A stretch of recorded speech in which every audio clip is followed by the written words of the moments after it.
Welcome to Democratic Conversations. Today we will be discussing dictatorship. What is dictatorship? How and why dictators come to power? What are the characteristic features of dictatorship? How many types of dictatorship are there?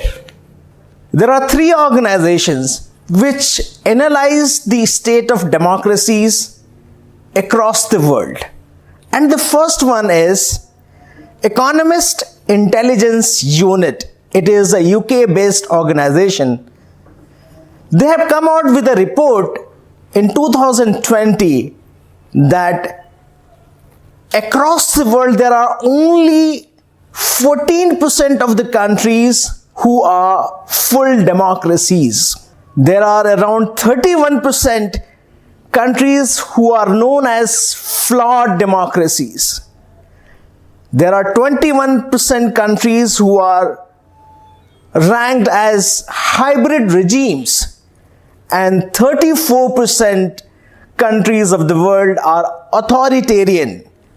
So if we minus the full democracies of 14%, it means that there are around 86% countries in the world who show certain tendencies of dictatorship. There is another organization called Freedom House which came out with a report few months ago, and they found that there are only 42% countries in the world who are fully free. They are free states. There are 30% countries which are partly free, and there are 28% countries which are completely not free. It means across the world there are 58% countries where there is no freedom at all. Similarly, there is a third organization known as VDEM Institute, Varieties of Democracies Institute. It is placed in Sweden. If we believe their study, which came out few months ago in 2021, there are around 87 states in the world which are to be categorized as autocracies. In other words, they are dictatorship.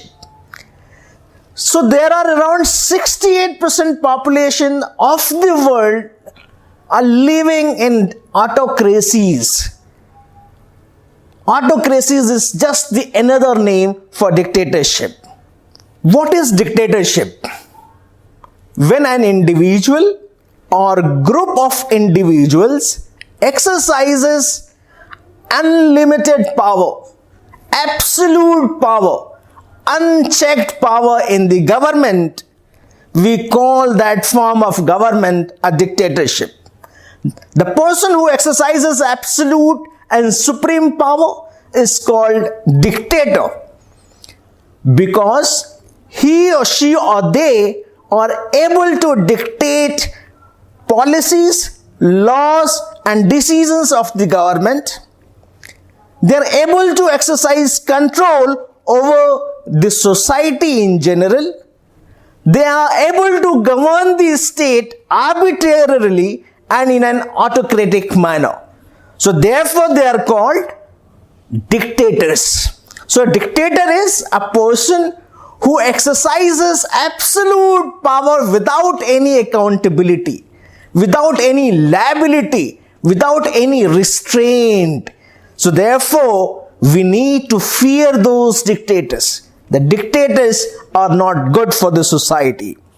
Friends, there has always been dictators, be it ancient times, medieval times or modern times, because man's urge for power led to concentration of too much power or wealth in one or few hands that eventually create a system of might is right.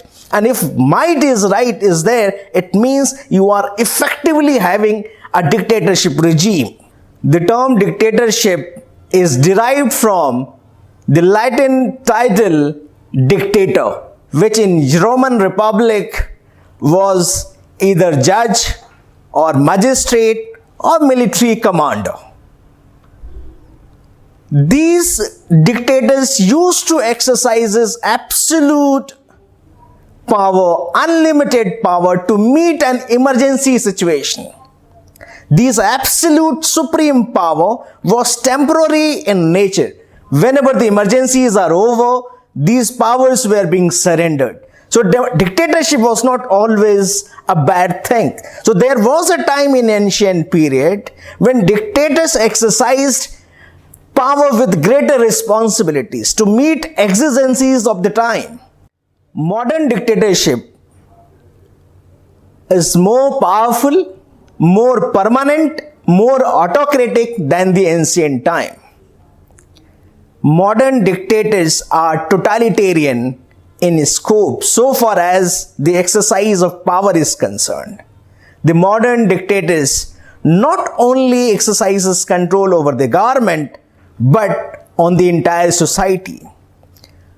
What we study, what we eat, what movies do we need to watch, where to go, who we meet, everything.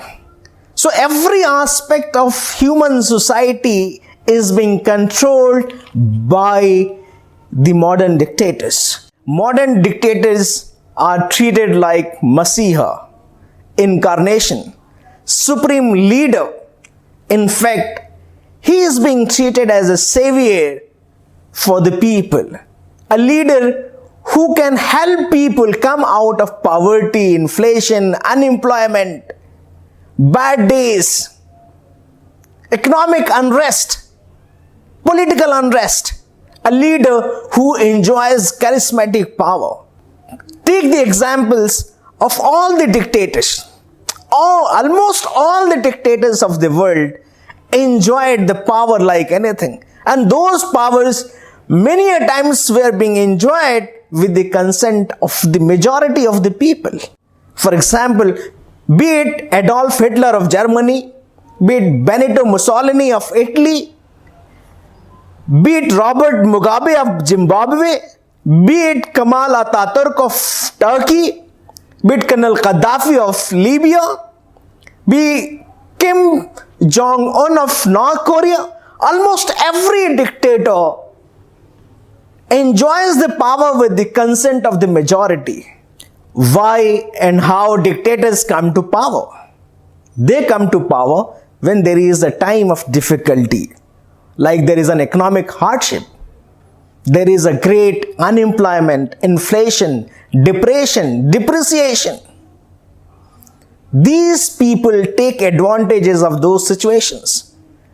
The agonies of the people are the advantage for those people who have the desire to control them.